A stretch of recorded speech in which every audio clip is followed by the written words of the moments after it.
ये बैटरी रिक्शे वालों के लिए हिंदुस्तान पाकिस्तान क्यों बनाया हुआ है? भगत सिंह जी कोई आतंकवादी थोड़ी थे, वो तो क्रांतिकारी थे। लेकिन अफसोस इस बात का है, सरकार में बैठे हुए लोगों के घरों में महिलाएं नहीं है। जिन घरों में महिलाएं होती हैं वो उनको बताती हैं कि क्या गलत है क्या सही है। अब योगी जी को कौन बताएगा? योगी जी के यहाँ ना तो बहन है, ना भाई, ना ना चाची है, ना भाभी है, ना माँ है, ना पत्नी है। ऐसे ही मोदी जी के यहाँ कोई नहीं है। जब घर जाते हैं कोई बताते नहीं उन्हें कुछ भी। लोनी नरक बनी हुई है। नंदकिशोर विधायक कहते थे लोनी को लंदन बना देंगे, नरक बनी हुई है। गाजियाबाद में कई मुख्य मार्गों में ई रिक्शा को बैन कर दिया गया था, जिसके बाद से ही जो ई रिक्शा चालक है जगह जगह विरोध प्रदर्शन कर रहे थे। एक अनोखी तरीके से जो विरोध प्रदर्शन किया वो तो कांग्रेस पार्टी के वरिष्ठ नेता जो है नसीम खान जी ने किया। हमारे साथ बातचीत करने के लिए इस वक्त नसीम खान मौजूद है, इनसे बातचीत करेंगे। धन्यवाद बहुत बहुत। आपने एक अनोखी तरीके से विरोध प्रदर्शन किया ई रिक्शा को लेकर, ई रिक्शा बैन कर दिए गए, फिर वो चालू कर दिए गए। नहीं, लोगों को लगा कि अनोखे तरीके से कर दिया गया, क्योंकि कोई किसी के समर्थन में आवाज नहीं उठाता। ये गाजियाबाद में जितने नेता हैं वो सोचते हैं मेरे पीछे पब्लिक आए, लोग आए, हम तब बाहर निकले। ऐसा नहीं है। इससे पहले भी मैं हज हाउस के गेट पे जब बैठा था, एनआरसी में रहा, वीके सिंह के घर का घेराव किया तो मुकदमे लगे, जेल गया। ये गरीब लोग हैं, इनकी आवाज को उठाने का एक तरीका चाहिए जिससे शहर को पता चले। और देखो, जब आवाज ना सुनी जाए तब आप ऐसे काम करो जिससे लोग आवाज सुनने को मजबूर हो। यही तो भगत सिंह जी ने कहा था। भगत सिंह जी कोई आतंकवादी थोड़ी थे, वो तो क्रांतिकारी थे। लेकिन उन्होंने बम फेंका था, असेंबली में बम फेंका, उसमें बम फेंका था, अदालत में। क्यों फेंका था? गूंगी सरकार को सुनाने के लिए। और ये कहा गया कि भगत सिंह को कि आप बम फेंक करके निकल जाना। उन्होंने कहा निकलूंगा नहीं, मैं वहां बम ऐसी जगह फेंकूंगा जहां कोई मरे ना। लेकिन क्योंकि सरकार गूंगी बहरी हो चुकी है और उस गूंगी बहरी सरकार को आवाज सुनाने के लिए धमाका करना जरूरी है। तो यही सोच करके कि गरीब, क्योंकि प्रतिबंध एक हफ्ते पहले लग चुका था, एक रोड पर, हापुड़ रोड पर कोई नहीं निकला, कोई नहीं आया। गाजियाबाद के 5 विधायक भारतीय जनता पार्टी के इन्हीं गरीब लोगों ने उन्हें जिता करके भेजा। जो एक सांसद अतुल को इन्हीं गरीब लोगों ने जिता करके भेजा। एक राज्यसभा सांसद, मेयर, सारे पार्षद भाजपा के हैं। इनकी वोट लेने के बाद चुप बैठे रहोगे? कोई नहीं बोला, विपक्ष के लोग भी नहीं बोले। जब दूसरी रोड पे प्रतिबंध लगा, अंबेडकर रोड पे, तब मुझे लगा कि अब इस शहर को जगाना चाहिए, इस शहर को एक आवाज सुनाई देनी चाहिए।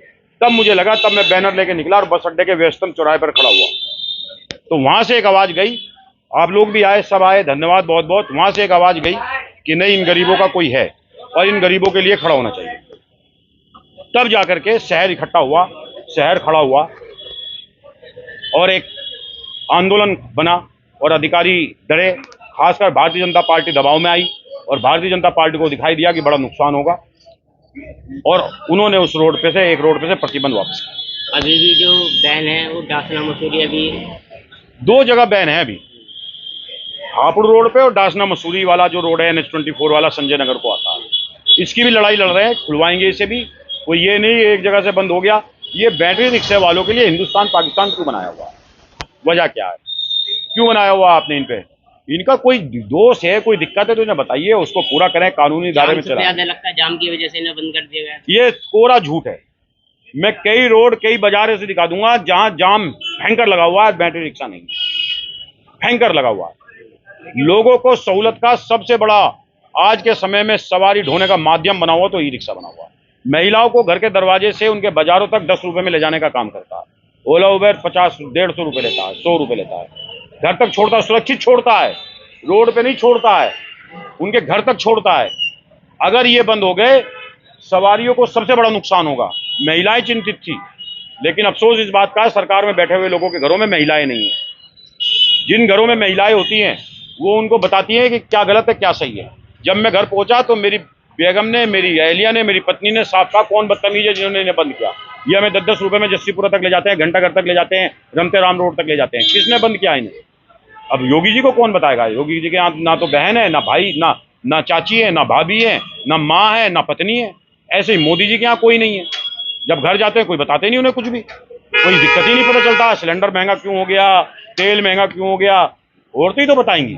औरत का दर्द समझ सकती है। मैं आपसे गारंटी ले रहा हूं, एक धनाढ़ व्यापारी की महिला भी उससे ये कहती है कि झुग्गी वाली परेशान है, लेकिन मर्द कभी नहीं कहता। तो इसलिए सरकार में बैठे हुए लोग महिलाओं के बीच नहीं, इसलिए उन्हें लोगों का दर्द नहीं पड़ेगा। लेकिन पुलिस ये चाहती थी कि व्यवस्था गाजियाबाद की खराब हो रही है। नहीं, व्यवस्था तो गाजियाबाद की, देखिए गाजियाबाद में अपराध चरम पर है, जगह जगह जाम है, जगह जगह जाम है, जगह जगह योजनाओं के नाम पे लुटाई हो रही है, पूरे देश में लुटाई हो रही है। अभी शिवाजी की मूर्ति गिर गई, कई हजार करोड़ की बनाई थी। कई जगह जो सरकारी योजनाओं से जो भवन बने वो गिर गए, बुरा हाल है, सड़कों का गड्ढे हैं, लोनी नरक बनी हुई है। नंदकिशोर विधायक कहते थे लोनी को लंदन बना देंगे, नरक बनी हुई है। स्मार्ट सिटी गोद लिए गांव का बुरा हाल है, ये बकवास की बात है। कानून व्यवस्था रोड पर इंप्लीमेंट नहीं है, इसलिए जाम लगा हुआ है। एक्सीडेंट इसलिए हो रही है कि ट्रैफिक कंट्रोल वाले लोग अपना ट्रैफिक कंट्रोल के नियमों को इंप्लीमेंट नहीं कर रहे हैं, बल्कि उगाही कर रहे हैं चालान के नाम पर। और बैटरी रिक्शा वालों को आप दोष दोगे? बैटरी रिक्शा वाले का कोई दोष है तो उनसे बुला के बात करिए ना, या सीधा सजा दे देंगे, सीधा सजा दे देंगे।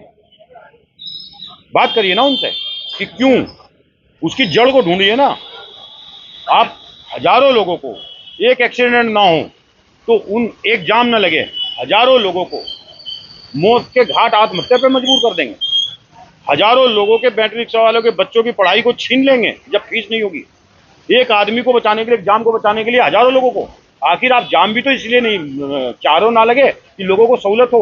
भारतीय जनता पार्टी के नेता और कार्यकर्ताओं ने सभी रिक्शाओं को 10 ना ना ना ना, ये गलत है, ये अफवाह है, ये गलत है, ये गुमराह किया जा रहा है इस देश को। और मुझे अफसोस है इस बात का कि पुलिस ने भी अपनी विज्ञप्ति में भारतीय जनता पार्टी का नाम डाला और ये तय किया कि वो भारतीय जनता पार्टी के एजेंट के रूप में पुलिस काम कर रही है। ये भारतीय जनता पार्टी की वजह से नहीं, विपक्ष के नेताओं की वजह से। जब मैं जिलाधिकारी कार्यालय पर पहुंचा तो 1000 लोग थे मेरे साथ, सारे बैटरी रिक्शा वाले लोग थे, और उन्हें दिख गया एक बड़ा आंदोलन होगा। विपक्ष के नेता भी बोलने लगे। मेरे साथ मेरे महानगर अध्यक्ष जो है विजय चौधरी, डॉक्टर संजीव शर्मा, पूरी युवा कांग्रेस, पूरी NSUI, पूरी अल्पसंख्यक कांग्रेस खड़ी हुई थी मेरे पीछे। और दीदी प्रियंका गांधी तक हम इस बात को पहुंचा रहे थे कि हम इन गरीबों को मरने नहीं देंगे। राहुल गांधी तक पहुंचा रहे थे। हम यहाँ ला करके, अगर जो ये अधिकारी ना मानते और भाजपा ना मानती, हम यहाँ ला करके राहुल गांधी जी को और प्रियंका गांधी जी को खड़ा करते इन बैटरी रिक्शा वालों के बीच में। ये बात उन्हें पता चल चुकी थी। तो ये दबाव में क्या है, उपचुनाव है गाजियाबाद शहर में, और वो जो रोड खोली है वो उपचुनाव की वजह से खोली है, उसमें नुकसान होगा भारतीय जनता पार्टी को। ये केवल कोरी अफवाह है। अगर भारतीय जनता पार्टी की इतनी ताकत है और सरकार है तो भारतीय जनता पार्टी इन 2 रोडों को भी खुलवाए ना। भारतीय जनता पार्टी के नेताओं के साथ व्यापारी थे, रिक्शा बनाने वाली फैक्ट्रियों को जो फंडिंग करते हैं वो लोग थे। भारतीय जनता पार्टी के साथ गरीब बैटरी चालक नहीं थे, भारतीय जनता पार्टी के विधायक नहीं थे। मुझे अफसोस है इस बात का, 5 विधायक में से एक भी पुलिस से नहीं मिलने गया, इनके साथ नहीं खड़ा हुआ।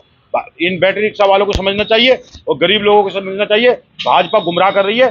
भाजपा गरीबों के साथ नहीं, मालदारों के साथ है। लेकिन फोटो तो वायरल हो रहे थे ना, फोटो खिंचवा रहे थे। अरे उन्होंने फोटो खिंचवाया है बैटरी बनाने वाले मालिकों के साथ, जैसे नरेंद्र मोदी फोटो खिंचवाते हैं, अमित शाह फोटो खिंचवाते हैं अडानी अंबानी के साथ। संजीव शर्मा ने फोटो खिंचवाया बैटरी रिक्शा बनाने वालों के पास, और नसीम खान के फोटो थे बैटरी रिक्शा चलाने वाले गरीबों के साथ, हजारों लोगों के साथ। अरे भाजपा के विधायक कहाँ थे? वोट तो इन्हीं का लिया है। मलाई खा रहे हो बैठ करके, क्यों नहीं आए भाजपा के विधायक सामने? भाजपा का एक विधायक कह रहा ताला डाल दूंगा कमिश्नरी पे, डालो ताला, 2 रोड बंद है, डालो ना ताला। नंदकिशोर गुर्जर के साथ हम चलेंगे ताला डालने, डालो ताला। गुमराह ना करे, बेवकूफ ना बनाए भारतीय जनता पार्टी बिल्कुल भी। लगातार विरोध कर रहे थे। कौन विरोध कर रहा था? नंदकिशोर नंदकिशोर गुर्जर कोई विरोध नहीं करते, बैठ के बयानवीर है नंदकिशोर गुर्जर, केवल बयानबाजी करते हैं, कुछ नहीं है उनके पीछे। कोई आतंकवादी लोनी से पकड़ा गया है, वो कहते हैं पूरे लोनी में मुसलमानों को आतंकवादी बोलते हैं, हर मुसलमान को बांग्लादेशी बोलते हैं नंदकिशोर गुर्जर। कोई पकड़ा गया है आतंकवादी बांग्लादेशी? बताओ पकड़ा गया है क्या? खामखा की बकवास करते हैं। नंदकिशोर गुर्जर का काम है रोड बनवाना, विकास के कार्य कराना, लोनी को लंदन बनाना, जिसका वादा किया था। लोनी को नर्क बना दिया, जाकर के देखो लोनी में पूरे पैर डूबे हुए। नंदकिशोर गुर्जर बड़ी 50 लाख की करे।